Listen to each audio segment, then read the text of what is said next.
Ooh. Feel it? Feel it? Oh, got a lot of shit under my belt. I'm just 20, I got 20 mil. If you can think it, you can make it real. Only the humble gon' probably fail. Oh, got a lot of shit under my belt. I'm just 20, I got 20 mil. If you can think it, you can make it real. Only the humble gon' probably fail. This in your soul, I'ma have blood running all through your bones. It's that feel good, niggas can't say no. Chillin' at the park with the fan with some smoke. Man, it's so dope, being unified. Ain't talking about a coat. Man, I done tried them, dreams I done sold them, debts I done owed them. Pose for the poster, still remain focused. Oh, got a lot of shit under my belt. I'm just 20, I got 20 mil. If you can think it, you can make it real. Only the humble gon' probably fail. Oh, got a lot of shit under my belt. I'm just 20, I got 20 mil. If you can think it, you can make it real. Only the humble gon' probably fail. This, nothing new up under the sun. This, that, I made it, my nigga, we won. Music, you can hate it, I love it, come on. Stupid, why you hating, they building them drones. Oh, I wanna shout out my niggas. Spreading that love, cause without y'all, I'm finished. And auto-tune never works for me, cause I'm only in tune with the can't see. Oh, got a lot of shit under my belt. I'm just 20, I got 20 mil. If you can think it, you can make it real. Only the humble gon' probably fail. Oh, got a lot of shit under my belt. I'm just 20, I got 20 mil. If you can think it, you can make it real. Only the humble gon' probably fail. This. Oh, I feel it. Jamison Beverly. I'm Minister JBZ. Yo, easy. Oh, that feel good. It is that feel good, JB. Like it's at the family reunion. Oh, that was, I love that song. That is Feel Good by I'm Minister Jamison Beverly. You can catch the new album, Narrow Path, is out on Spotify, so you can check that out. Welcome, welcome, welcome, ladies and gentlemen, to Sacred Chakra Healing, your sexual power, your sexual nature. I'm Minister SCG 13. I am here with I Minister Symphony. I am also here with I Minister True and I Minister Solution. Oh, and also who came on the line as well, I Minister Oyeyemi. So welcome, welcome, welcome everyone. Greetings. Welcome, I Minister Symphony. How are you? Hola, hola. I am doing very well this evening. Thank you. Good, good, good. And how is I Minister True doing? He hasn't gotten on the line yet, so Yeah. I'm still waiting. Okay, no But worries. we'll see. No worries. We have the line is open, and we know that we sent out the number to other I ministers, so they're going to be calling in and joining us in on the call. Yes, we see him jogging from afar. Yeah. Doing his road work too. So. He's doing his road work. Yeah, Okay, yeah, he's gonna be we here training soon. fighters, so you got to get your road work in. I Minister Solution. How do you feel about being here on this sacral chakra healing episode tonight? I feel very honored to be here. I've sat and heard and witnessed, and yes, it's a good place, and I'm happy to be here. Yes, we're happy to have you here. Yes. We wanted to do it tonight, inviting some of the men to come on and talk about this topic, because when it comes to sexual healing and sacral healing, this is something that we have done to each other. And I think that is important for us to be able to listen to each other and help each other heal. Yes, we have our sacral healing with the women, as well as the men have their sacral healing with each other. But this is something very important for us to start to communicate about, because the world is in constant attack of the sacral chakra, and more specifically to the melanated people, more specifically to the black and brown people. This has been something that has been used against our people since the beginning.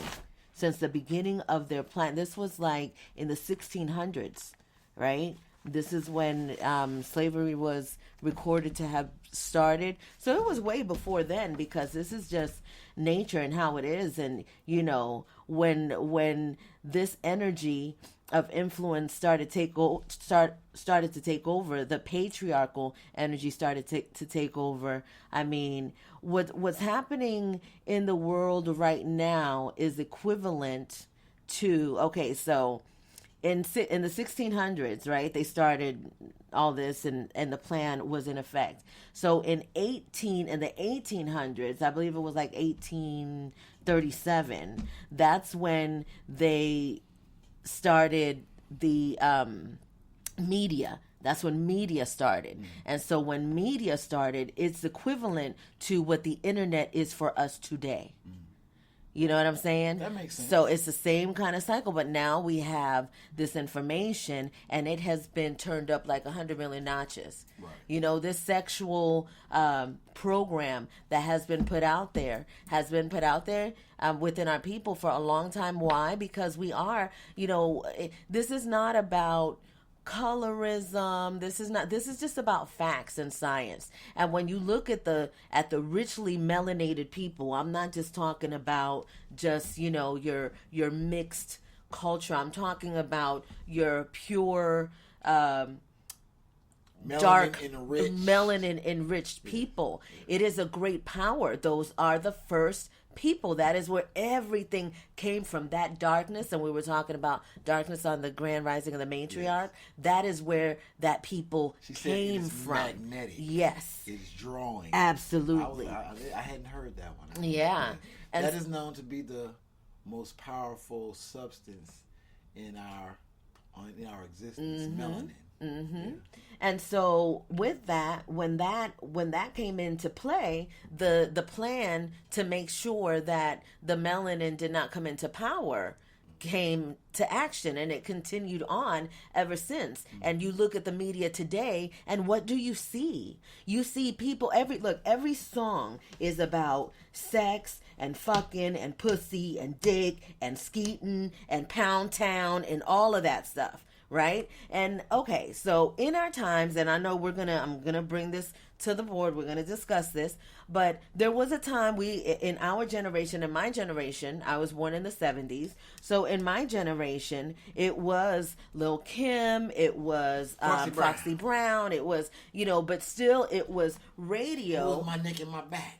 Oh, that was Kia, My Neck and My Back. Yeah, and so we knew that those, Me So Horny, we knew that those things existed, but those things were still like, you had to get the album, you had to do some work to get it, right? Yes. Where now, you don't have to it is out there. It is out there everywhere. It is out there in your children. It is out there in it's extreme. It's so extreme. It's extreme. Like, it ain't even just, you might see a lady with her nicely, you know, little fro, so you don't really see nothing with it. No, you seeing an act. Yeah. And it's in your face. So very, very you're traumatized much so. As soon as that happens. So when you think about that, I just think about us all being traumatized.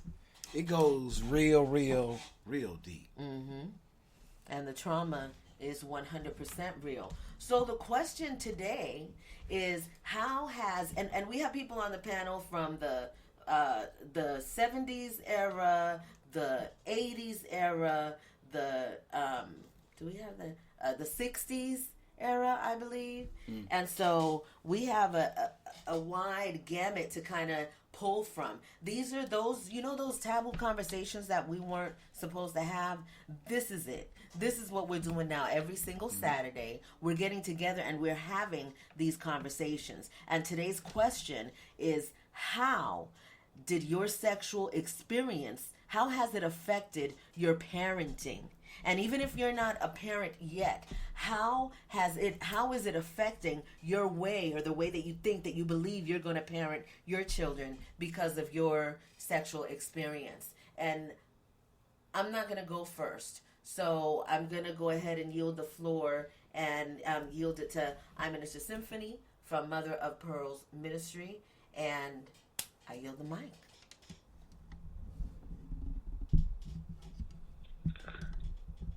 Um, Thank you for bringing me in so lovely. Um, I want to say that um, my parenting style has been affected deeply by the way that sex was brought to me in life. Meaning, I don't know if we've discussed this before, but I was raised Jehovah's Witness. So, and on top of that, I was Haitian. So everything was really strict when it came to sex, to the point where it wasn't discussed.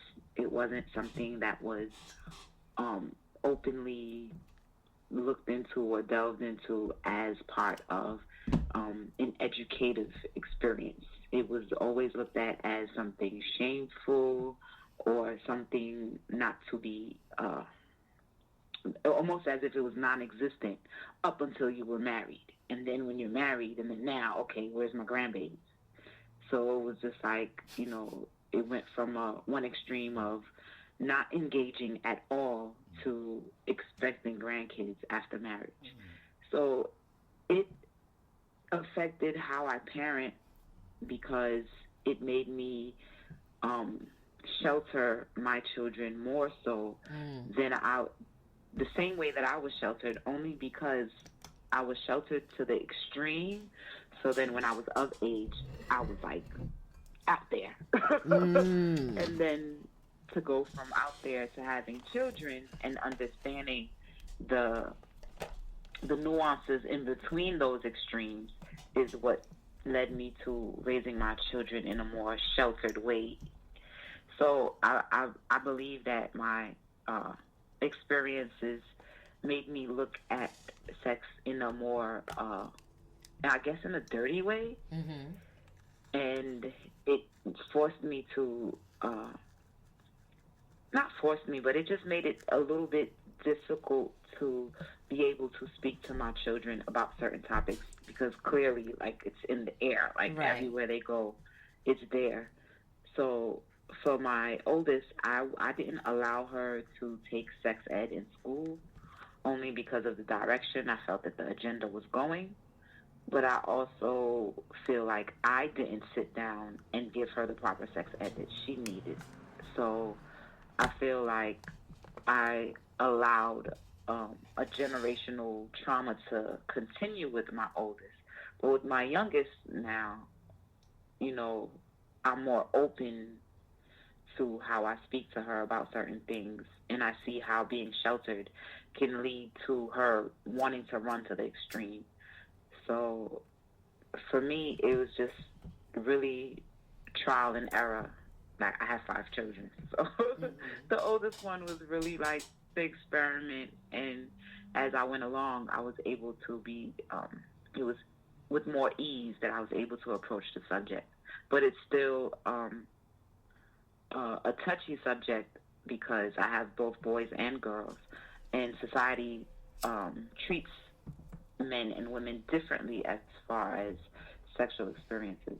So for me, it's still a trial and error basis, but I have learned that sheltering them away from it totally as I was is not the way to go, because it just makes them more interested, and it makes them they want to be more reckless, so it makes you, the person who's being sheltered, want to go exactly in the direction that you're told not to. So for me, the being sheltered and being told that it was a bad thing that's only supposed to be engaged within matrimony, which is not what is seen in society today, it was like a real culture shock that I had to navigate on my own. So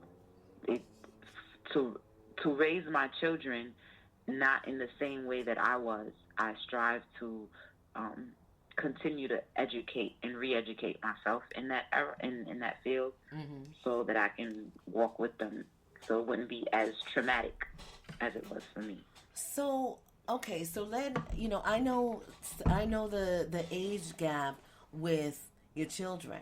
So with the way that the world is now with the internet, how is it that you're doing that, or what is it that you're doing differently for your babies now that you didn't do for your older one, outside of just being more open? Homeschool. Okay, gotcha.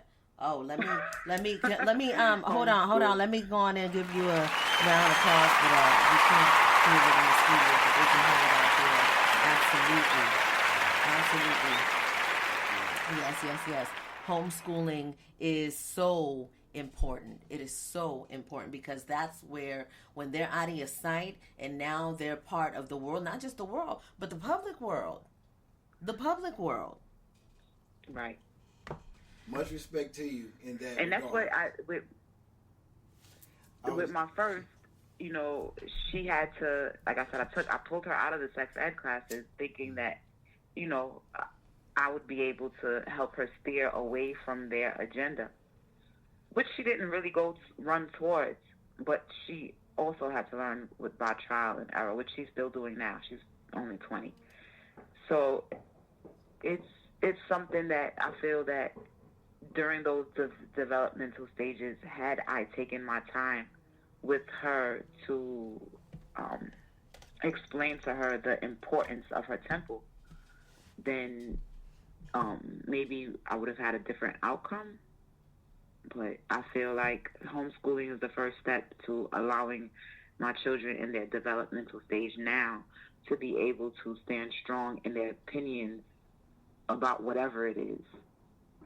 So when they get out there in the world, if it's something that is now leaning towards a sexual behavior, they're now more rooted and more grounded in what they know is right.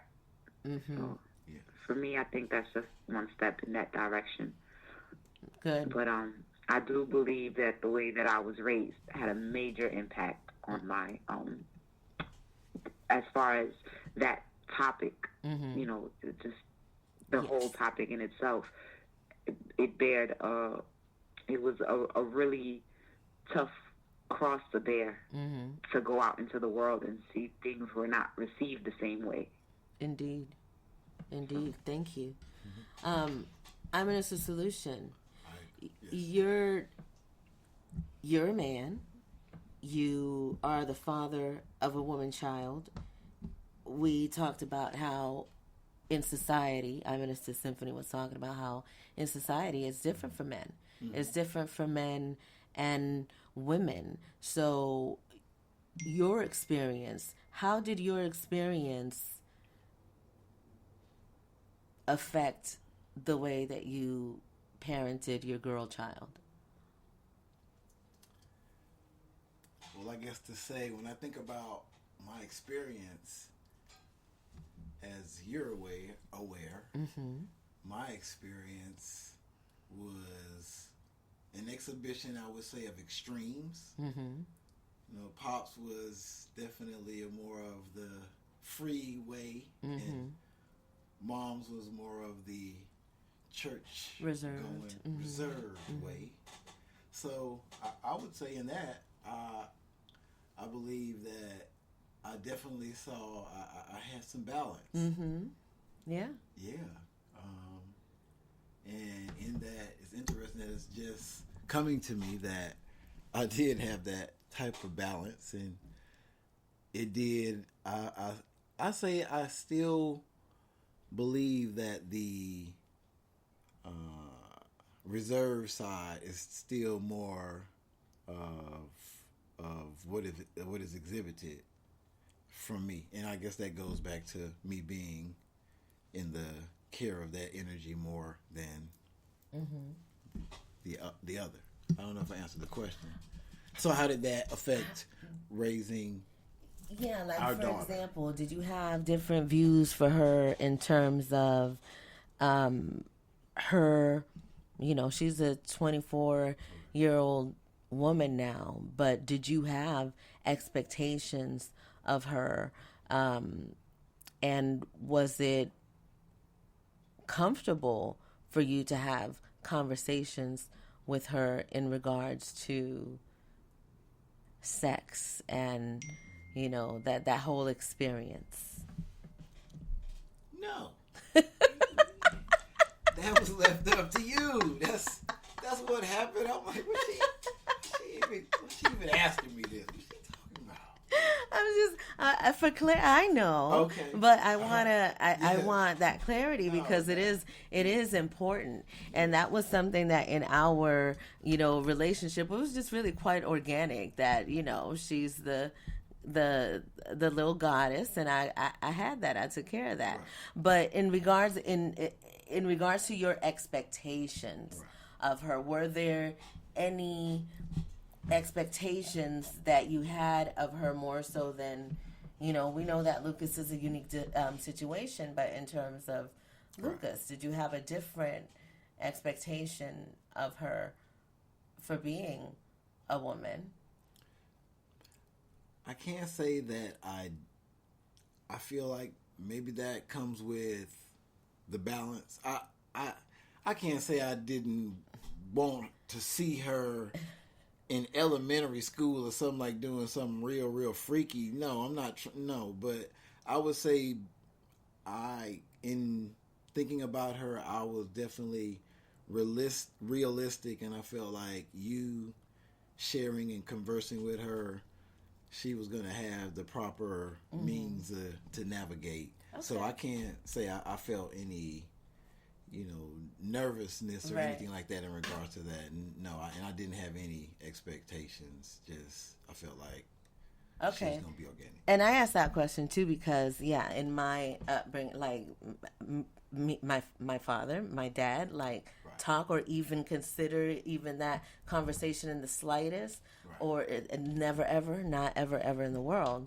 And that is something that has to change as well, because women need to hear from their fathers and be schooled from their fathers to an extent. And you know what I'm saying? And I mean, we've had those conversations and stuff with Michaela many a times, and it is important to, there's certain things that you don't have to get into because it's not your lane, it's not your area. But when it comes to just that other side of it, that perspective, that male perspective, especially in the world today, it is important for your girl daughters to know that they can have that confidence with their father. Because I can say that your dad, the way that he was with your sister, she was very comfortable to be able to talk to him and express herself with certain things. And so that's important. I think communication is definitely important.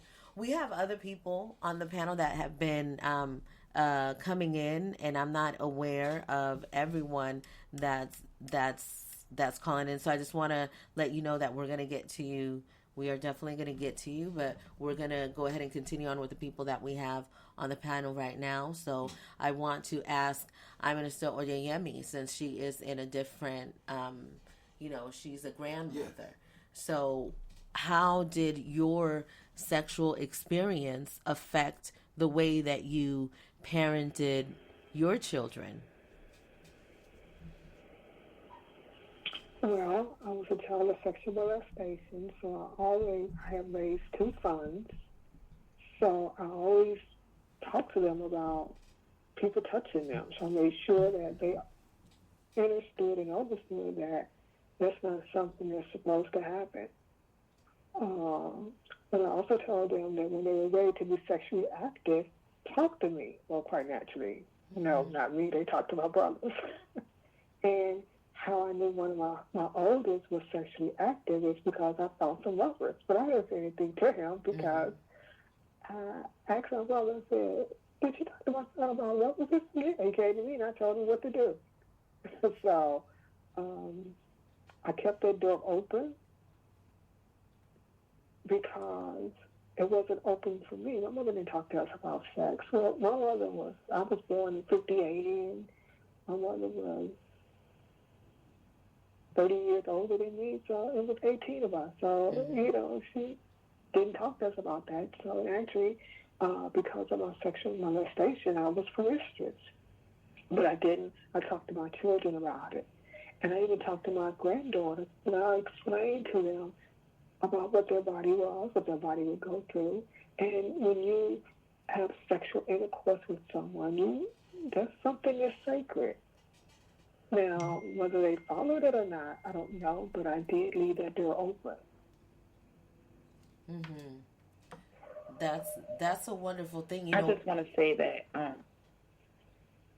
that's I guess you were saying it already, Marty. That's awesome because that's something that a lot of our youth don't have is a safe space to be able to go to their parents and speak about what their bodies are going through and the changes that they're having.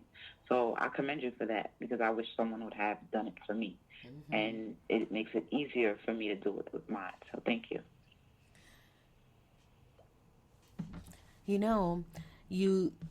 Well, the only reason I did it because it wasn't done for me, and I didn't want them to. I think it's easier for them to talk to your Well, they didn't talk to me. I just talked to them. I just, when they became 8 and 9, I just started talking to them about, what the body goes through, and they're both. One is in the Navy, and the other one is in college, and they're living their life. I have one is 10, so they're living their life. But they never came back and said that they were having sexual intercourse or anything like that, but I just left the door open for them. Right. And that's the most important thing because once you deliver the information and it's planted there, they're going to think about that. And there's, having the information is the most important thing. I asked myself the question. I was like, well, if I would have known then what I know now, but then I had to really think about it and, know that I would not change a thing.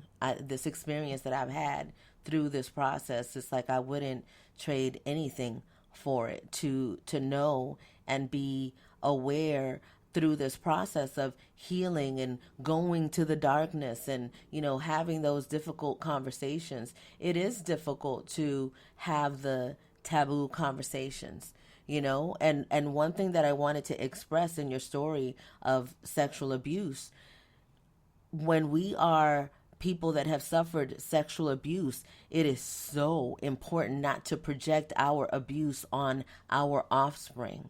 And that's something that, it could happen subconsciously because if you're not healed, and it's like we had our daughter before we really started doing our healing. And so everything that we were, everything that we carried, all of that went through our child. And it was really interesting because our daughter is very opposite of how we were when it came to, the sexual world. So that was really interesting. But I just wanted to make sure and point that out and just kind of put that out there that when we have those experiences, a lot of times we project and there's no mistake like in how we do this, and nobody has it right 100%. It's about us going with our feeling and us seeing what feels right for us to do within our community of people that we're sharing information with. We're in a very different time right now where you can't just, the way that people are, you can't really have those conversations with somebody unless you are completely comfortable and allowed. And it doesn't matter how close you are to the person. That's what I was going to say. To me, I think that's almost how I measure love. If I can talk to you about something that I know is uncomfortable for you and me, and the more I can get intimate, the more I can get real with you. That is like, because I just feel like love, that's what we talked about, it has limitation and conditions, and it's just not able to maintain its existence through challenge. So it's very interesting when you said, I was like, that's what this is all about. We can't talk to one another, and because we can't sit down and talk and really talk about things that truly matter, not LeBron, not TD Jakes, it's like some real stuff, and it's just that's courage. So everyone out there, think about that. And since you mentioned that, let me just go ahead and say that what you're seeing in the world is a residual of the past.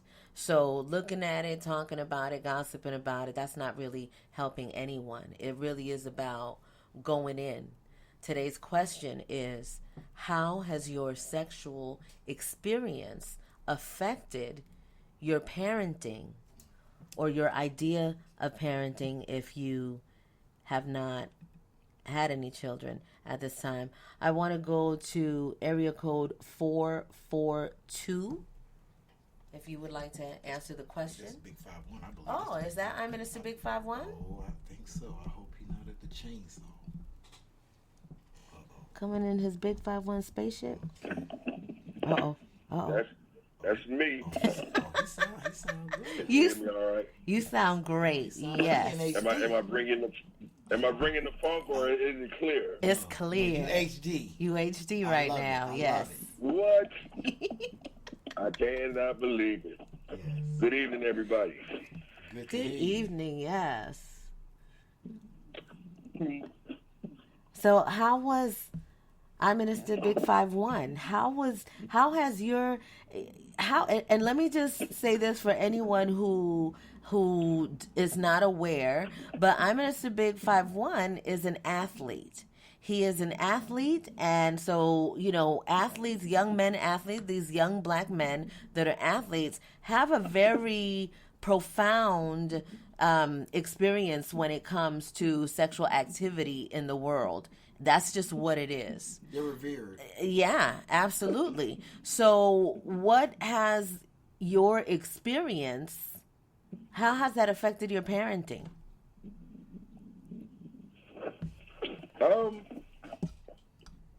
I think it really didn't affect it, but the thing that with me is that I just say how it is, or how it was with me. That's what I'm speaking on, my experience. And so my experience, it started young in the hood. Mm-hmm.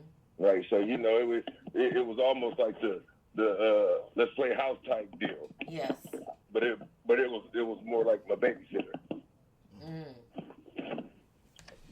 And so the thing was, and when I look back, there's all types of wrongs, mm-hmm. but at the time, to me, there was nothing wrong with it because, hell, it didn't hurt. I didn't feel like, you know what I'm saying? I guess I was kind of being forced, but it wasn't something that was, you know what I mean? The trauma wasn't really traumatic for some reason. It felt good, so he just didn't think that it was traumatic. And he's the male in there. Right. It's hard for me to conceive that a man could be raped too, like a young. I'd be like, I'm sorry. Let me ask this question though. How old were you? I was young. I was the youngster though. That's what I was gonna say. How old were you? So I was just following the lead. I was just following the lead. How old were you, I Minister? Yeah, I'm a great student, so it was all good. How old were you? I was, 7? Ay, Dios mío. Ay, Dios mío. Ay, Dios mío. Let me wait. Yeah, no. Oh, goodness. This conversation has been something that's been on my feed. I want to know if you guys are aware of Dr. Supreme Understanding. He was actually the first person that kind of like championed me into my awakening with his book How to Hustle and Win, and that's basically been the topic of conversation as far as young males who were used and abused but don't realize it because of where the trauma was coming from women that they respected and trusted, and because of how sexualized our youth, mainly black boys, how much they were sexualized that they don't even realize that, like you said, there were some wrongs. They don't realize how wrong it was. So I don't know your story, but from hearing that, I have an 8-year-old son, and that kind of like just like shot me in the core. Oh yeah. Because if someone was to mess with my 8-year-old son, I'd be beating a bitch ass. Oh yeah. For you to say that, it just shows how far how extreme this conversation can get without us realizing the consequences of it. So I'm really interested to know how okay were you, or how okay are you with your children? I don't know how their ages, but because in the beginning you said it didn't really affect. So now I'm wondering, maybe you didn't see the effects, right, or are not aware of them, like you said there wasn't. So I'm in a place of just trying to grasp the okayness right, of the situation. I feel like this conversation is a big part of unraveling what we feel our children should be privy to versus what they are privy to at this moment with the internet and everything going on. So I'm really grateful for this conversation. Absolutely. And I mean, of course, I'm not okay with. I got two girls and a boy, and I'm not. Of course, I'm not okay with, that happening. And it didn't. I mean, they're grown now. Well, two are grown, and one's a teenager. But of course, that's not the way it.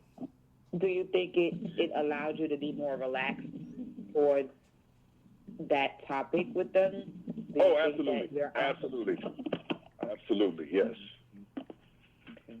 And I've always kept it 100 with, whoever. I teach, I coach, and I mean, I've had conversations with both young men and young women. Okay, about certain things, and it's just 100. And of course, my intent is all pure, and they know that, and so they can come to me if they, and it's never been anything really, really, in depth, but enough to where they have somebody to talk to if they have some questions. I'm Minister. Hey, can I ask? I'll go ahead, Marty. No, you go ahead. You can take over. Go ahead. No, you could go ahead. That's both of them. Hey, I'm going to have to dip out for a second, guys. Okay. I'm Minister Symphony. Go ahead, Marty.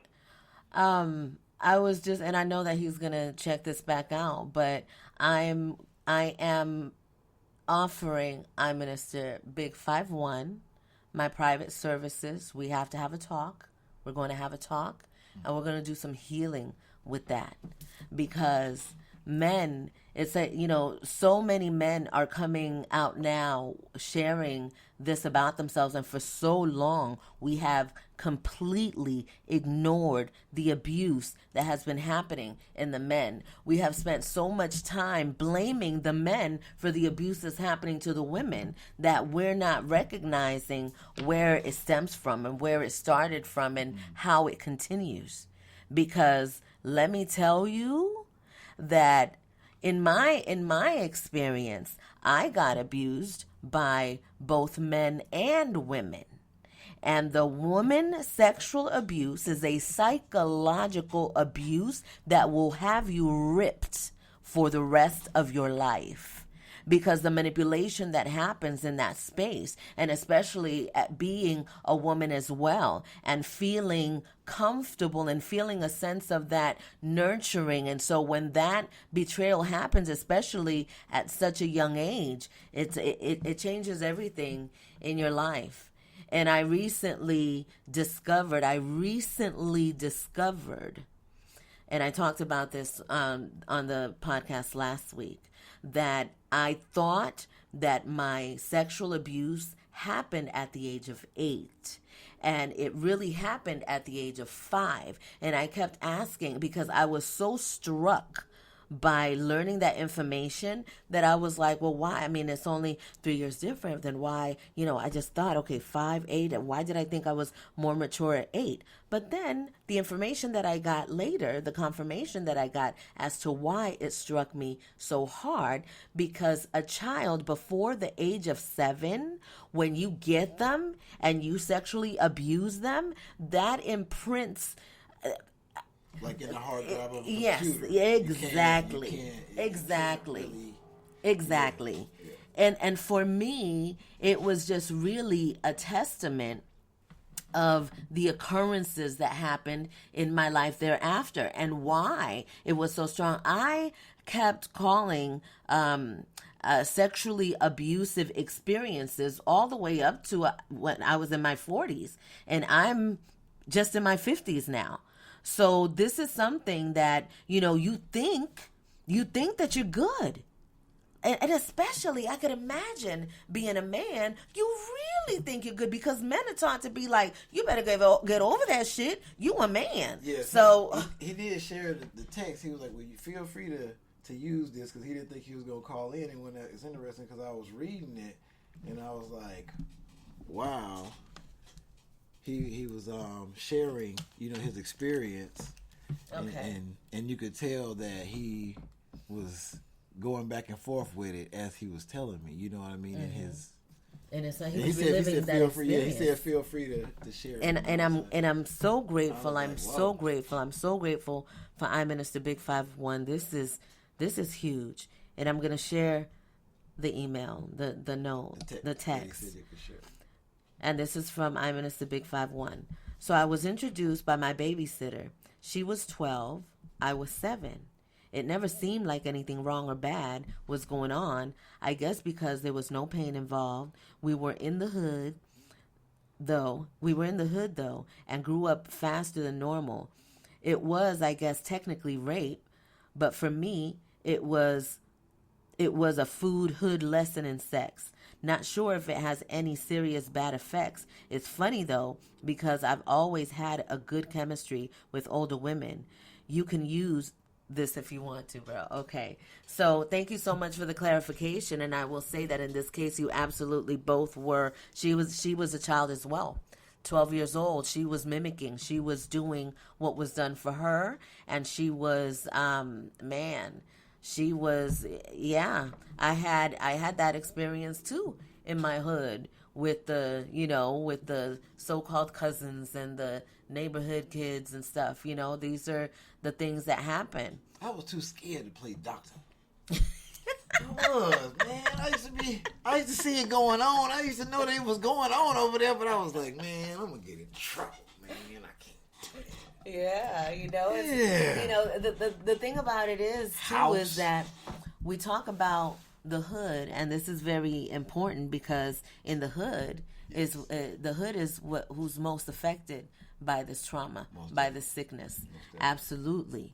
So it's a lot less supervision. It's just yes, a lot less, and that's what I was gonna say. Is in extreme. Moms and pops with supervision, they providing too. So something got to give. I got to go out here and try to get this debt note. While I'm trying to get this debt note, I can't keep my eyes on you while I'm trying to make sure I'm getting the proper debt note. Right. So, and that's amazing. And that's a huge point of what made the difference, because you came from a family that had that vigilance. Your family was close. They watched each other. I never was alone. Right. Yeah, it was grandma, then mom, then back to So supervision was overlapped. Yeah. So and I came from a family where my parents were separated, and my mother had 2 jobs, sometimes 3, and so it was 5 of us at the house looking after each other. I had to beat the street lights home. They joke with me to this day because I wouldn't tell them that I had to leave, and I'd be playing and they'd be wondering where I was going, and I just bounce out. So yeah. Thank you so much. I'm Minister Big 51. I want to continue on the conversation with the people that we have here on the line. The question is, your sexual experience, how has it affected the way that you parent? And we're going to go to area code 850. You are live. I believe I know who this is. 850. Yes. Sound like home. That's Florida. That's family. Yes, this is I, Minister Naomi. Hola, I'm Minister Naomi. Hola.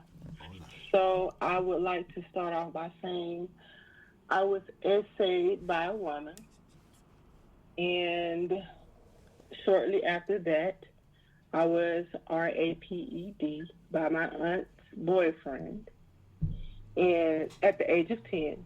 And how that affected me and how I parented was I had a stepson whom I had from birth to 5.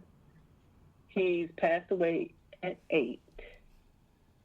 And how it affected me, the way that I parented was I was hyper vigilant when it came to people being around children. I always kind of like paid attention to how they interacted. And what I would tell Hezekiah was to always tell me if he felt uncomfortable around someone. Did anybody touch him or anything like that? Feel free to talk to me about it. Also with my other family members, like my little cousins that were younger than me and everything, I will always encourage them to speak out about it, because when it happened to me, I spoke out about it the next morning. And the way that it affected me was I just had to tell them, because when you speak up about it, it somehow frees you inside in a lot of ways. And so I would try to tell them that. They would listen. And I just wanted them to, just not feel that hurt or that shame, or feel like they'll be black, like feel like the black sheep of the family, or, feel afraid to say something about what happened to them. Mm-hmm. And for a while, I kind of was, turned off sexually for a long time. And then I had to learn how to be intimate again on my own terms later in life. I don't know, maybe when I was like 17, 18. And so I just didn't want my younger cousins to go through that, and I didn't want Hezekiah to go through that. And I always encouraged them to speak up if somebody touched them in the wrong way or said anything to them in the wrong way or anything like that. That's how it affected me. Thank you so much for sharing that. Thank you. So I have to ask you this. At this point in your, the first question that I wanted to ask is, did you spend any time in your life thinking that you were lesbian, that you wanted to be with women? Yes. Okay. Yes, I did. Mm-hmm. And I actually was with women, a couple women, but I feel as though it was a phase. Mm-hmm. Because I don't know, maybe because what happened to me, I didn't know how to feel about that, and then I started having certain feelings towards certain women, not all women, but I don't know, it was a certain type of energy. I don't know if it was SA energy that maybe we both had went through at one point in time, and maybe we were attracted to each other because of that. I don't know exactly what it was, but I did go through a phase many years ago, many moons ago, when I was younger, and I did think that maybe I was lesbian.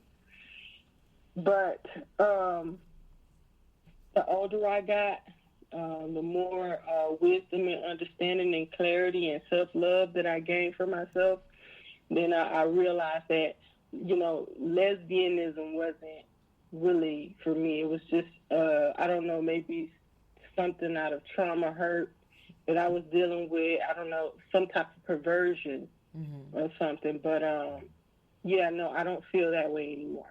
Okay, thank you for that. I will say that you talk about, when it comes to what happens with women together with women, it is something that it is very powerful, because there is another element of it that comes in, and this is the sacred goddesses. This is remembering how sacred goddesses would teach each other of the alchemy of sacred energy exchange. You know what I'm saying? And it's like some women come into this life to have that experience, to remember that. And it becomes very clear the difference between having that experience as a, you have those memories and you have these feelings, and they're not it's not an emotional based feeling, but more so a tool, a learning, a technique. It's not a perversion. It's and so in my experience in 2013, I started getting messages of what that was. When I started working with my Orgone energy batteries, I started getting these visions, and I started getting, just so much information on that. And then just recently, I guess I'm going to say about 3 years ago, was the first time that I saw it like on a screen. It was the what was the thing that we watched with the people, and they were having sex with their brothers and sisters, and was that the soft white belly? No, it was a show, and it was back in the day, and it was somebody at the gym told us to watch it, and we watched it, but we weren't. Lisa Bonet's husband was a part of it, but he was like in one episode. Game of Thrones. Yes. So in Game of Thrones, they were showing how I know you're talking about that Hawaiian guy. Yes. And in that movie, in that series, Game of Thrones, they were showing how the sacred prostitutes, they were only working with the high level, priests and kings and, to make things happen, to create things, because they recognize the power of that exchange and how everything is created from that energy. You're talking about, was it the lady, was she like Mexican? You remember that she was going to each getting with different rulers, and she kind of changed more of one time and went into this whole. Yeah, she was like a she did it sex with magic. Yes. Kid took his. She was a high priestess in that. Yes. Yeah. So it's important to recognize that this sexual chaos and all of this is still intertwined with a lot of truth and a lot of power and a lot of reasons why we have these particular experiences. So, for example, I recognize in my journey, that those experiences for me were like flashbacks, and they were like things that I remembered, and it helped me answer questions in my reality and my physical reality, because yes, when you get manipulated by both, the feminine and the masculine, it creates a lot of confusion in who you are as an individual. That sacral chakra, that energy is, that's where you determine what you believe about yourself. And so when that energy is tainted, and is tainted at such a young age, it is, there's nothing impossible when you recognize who you are. But some would say it is nearly impossible to come out of that when you were abused as a child that early.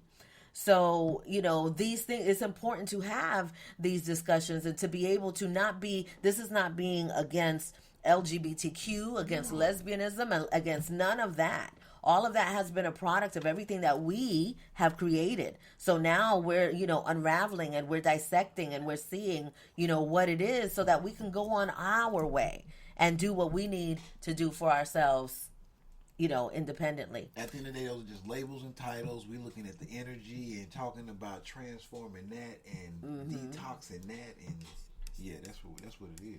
All right, we're gonna keep it moving. We have, I believe this is a gentleman on the line, area code 510.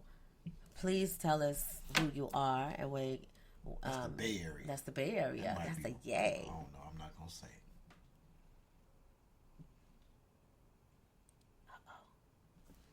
What happened? He might be in the studio with E40. He's in the studio with E40.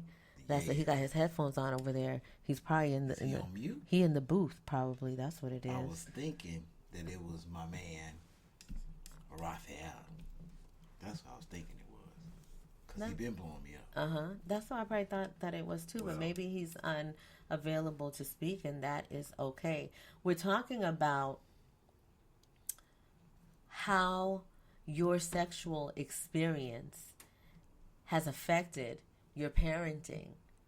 And there was another note that I had here that I wanted to.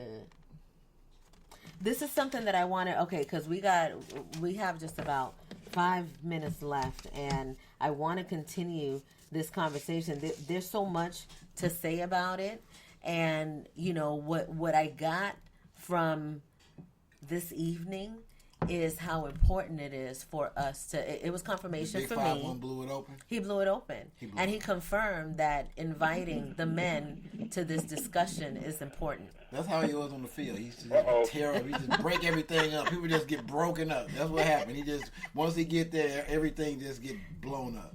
Yeah, that's the Big 5-1. Uh-oh. What happened? He said, "Oh, I heard Can I him say say something? Yes, you can, absolutely." Yes. I wanted to circle back to what our Minister Solution was talking about, and it's the vulnerability. It ties into what our Minister OJME was saying. I believe that these conversations that we're having now is opening the vulnerability for the people who are listening to open the door for anyone who feels that they need the healing or to be able to, I'm not sure what the other minister's name was, but it's to be able to just speak on it. Yeah. So I feel like that this is it's a very viable time to tap into our vulnerabilities and direct the energy towards where we want it to go. So we know, like you said, everything that's going on now, it's already happened metaphysically. These are all thoughts that have already been thought. So what are the new thoughts? Where are we driving this topic to? Like, where's the direction that's taking? So I just wanted to say that vulnerability is something that's very important as far as embracing this subject. So I just want to say thank you to our Minister Solution, and thank you to everybody on the panel, because basically it just ties back into the fact that we have to clear our chakras in order to be vulnerable, in order to deal with these different situations that are that we're experiencing individually and then together. So I think that's something that we really need to touch on, is the ability to be vulnerable with our children in order to not let our traumas affect how we parent. Absolutely. So I just want to say vulnerability. Yeah, I have to say, when she said vulnerability, I thought about it because in my experience, I feel as though, one side of my parents, they feel like I got to make this has to be perfect. Like we this, by all means necessary, this has to appear and look and feel, and you have to believe that this could be perfect. And that's just not realistic, and it just really does set the whole situation up for failure, because where you gain the information and the evolution and the level up is in the vulnerability, when you say, I'm just not good with my left hand right now when I'm going to the basket, you know what I mean, or whatever it is, when you vulnerable and you just like, man, that happened. I can be better after I acknowledge it happened, and we can move forward if we go ahead and give it its reality that it existed. Now we can go ahead and we can pivot, and we can do good, we can do better. Absolutely. We're gonna continue to have this conversation and to talk about this, because it's important. It's important for us to continue on. I want to thank I Minister Big 5-1 for sharing that. It caught me. It caught me off guard, but I can't even front. I did feel a little bit better when I realized that the little girl was a little girl. Right. Also, she was 12 years old. Yeah. I mean, she was still mature, and she still took advantage of a 7-year-old. Yeah. But still, it's like it is different when it's children and they're in that world, and when you have an adult that's supposed to be taking care of you. Because I'm telling you, I was already feeling like, where's she at right now, Big 5-1? Where's she at today? Let's take care of that shit now. I'm just kidding. We wouldn't take care of it in that way. I want to send a major shout out to I Minister Mo Life in the chat. Supreme peace. Supreme peace. Thanks for having my back, Mama. You're very welcome. Do we have anyone else on the panel that wanted to share either a question or a comment? Raphael was hitting me up. I feel bad because he was I had to block you, Raphael. You calling her. It's all good. This is great, though. Yes, I'm sure this is going to be a very educating and impactful conversation. Here's one thing that I want to share. I want to say that this is a topic that I've been talking about loosely for a very long time in my life, but I have not stepped into this position of really helping others heal in this department. This has been a very intimate healing experience for myself, and that's why I know how important it is for people that have suffered not just this kind of abuse, but for everybody to do their stillness healing by themselves, with themselves. That's important. But this time around, what we're doing in 2024 is we're making sure that the people that are ready to heal have others that they can communicate with, that they can talk to about this. And this is a service that is being offered to people, not for free. There's no such thing as free. It's an energy exchange. And the energy exchange for this type of service is your own commitment to yourself. So if you are someone who is suffering from SA abuse, from RAPED, I know I Minister Naomi was spelling it out because on some channels they'll take it out if you speak this. She had me so messed up. I'm so sorry. I gotta say, why is she talking about Spanish people? What does it do with Latin people? You saying SA? I was like, SA? What is that? What's she doing that? I didn't get it.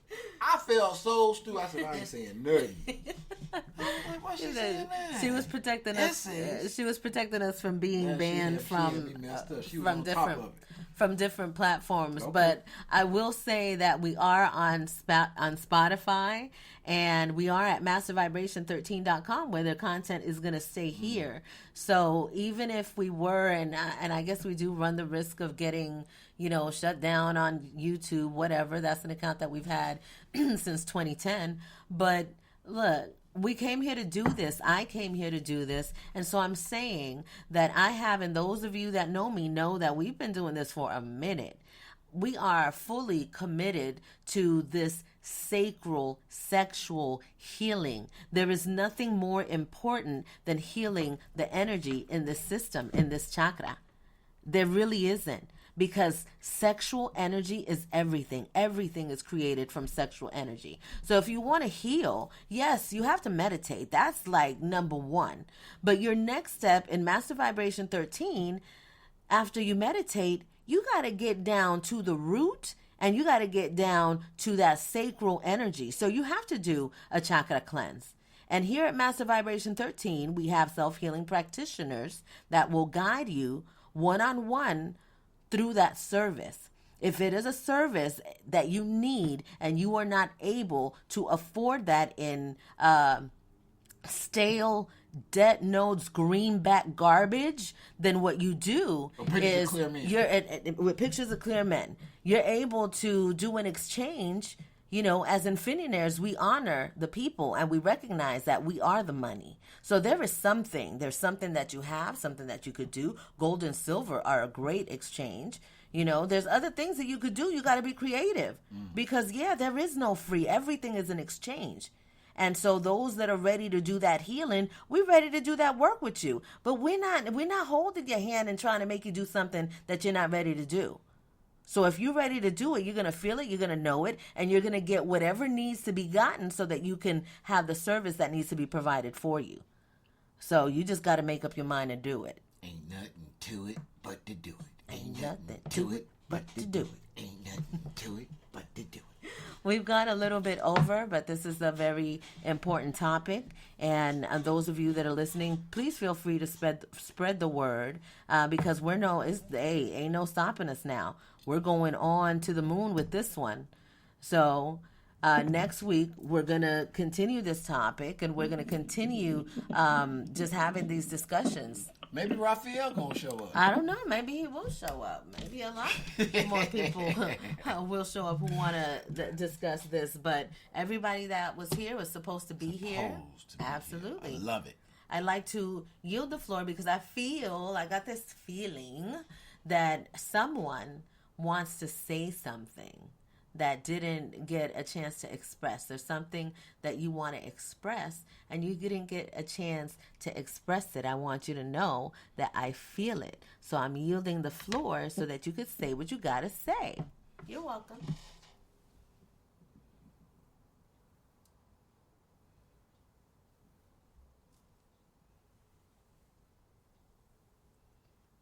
Oh, really?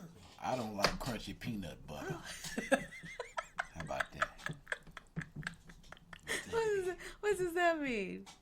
You don't like crunchy peanut butter? It's just what Crickets? it is. I wish I would have had That's crickets. real talk. No, they're just being a little shy. I don't know who it is, but somebody being a little shy. Anyhow, we're gonna go ahead and we're gonna close this out. This was a very it just warms my heart that we were able to do this tonight. What? Let's see. The word live, women, live spelled backwards is evil. So if you live backwards, you're doing evil. Don't go against yourself. Go forward. That's it. Thank you. That was great. That was Don't great. go backwards. Ashley. You guys, every Wednesday we are back here live at Woosah Wednesday at 9:30 in Live. 9:30 in the day. Forward. And this Wednesday we're talking about your accountability to yourself. Are you accountable to yourself? Are you accountable for the energy that you bring into situations? Like, are you the person that's dumping on people? Like, what's the exchange? Are you leaving them with your shit and then just leaving them there to be stinky?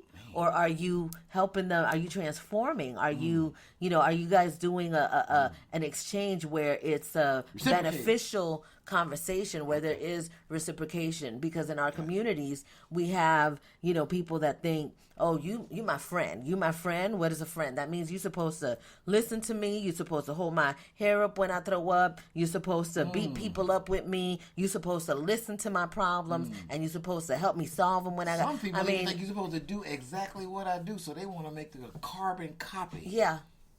Carbon copy. Absolutely. We're going to be Like the talking... Matrix. Yeah. We're going to be going in on that topic on Woosah Wednesday on... the Grand Rising of the Matriarch every Friday. You have to check out yesterday's podcast. The Grand Rising of the Matriarch. Very informative. When we talk about, I'm Minister Oyeyemi, and we be calling her Liquid Gold, it's not a game. Yeah. She be coming with the information that's just going to blow your mind and make you think of things that you didn't think about before. And I'm so honored to have her, on our team and to have her, teaching us. Like, information is valuable like gold. Absolutely. Yeah. I learn something new every time I listen. Melanin is magnetic. Yes, it is. And I want to thank our Minister Symphony for stepping up on this podcast with me, and we jumped out the plane together on this one, so we gotta keep flying. She gave us some great ones. Mm-hmm. Absolutely. Great words. I'm Minister Symphony from Mother of Pearls. I'm happy to do this healing with all of you. She is lyrical like a symphony. Masterful. There it is. That's why her name is what it is. Ache. Yes. I'm down for that help too. Absolutely. We're going to make it happen. We're going to schedule it.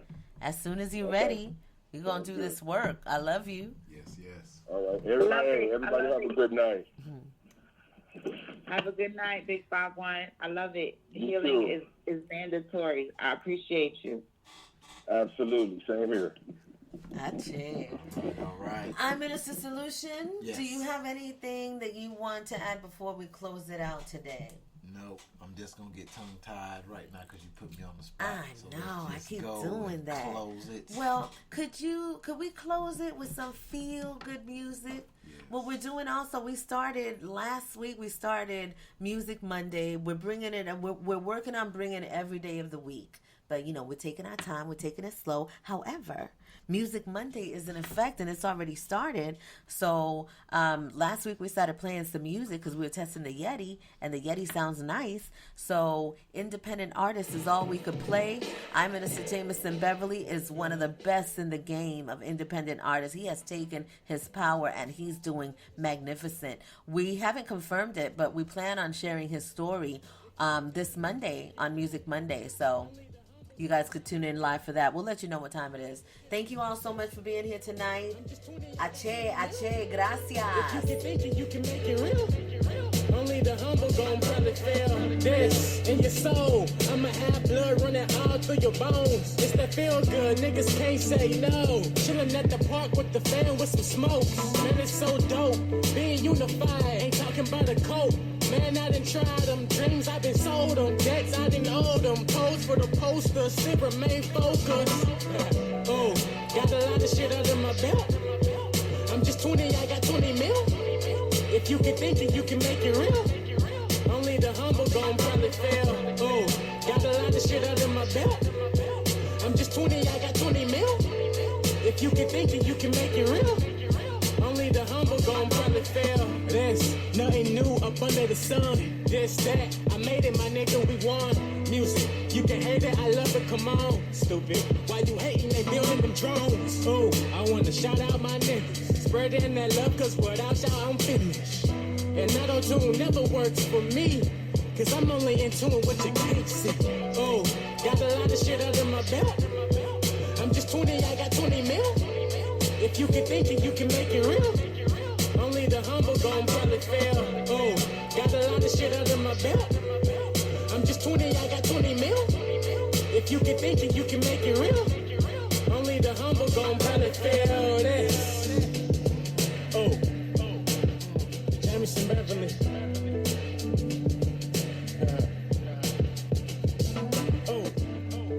That feel good. Plays at the family reunion.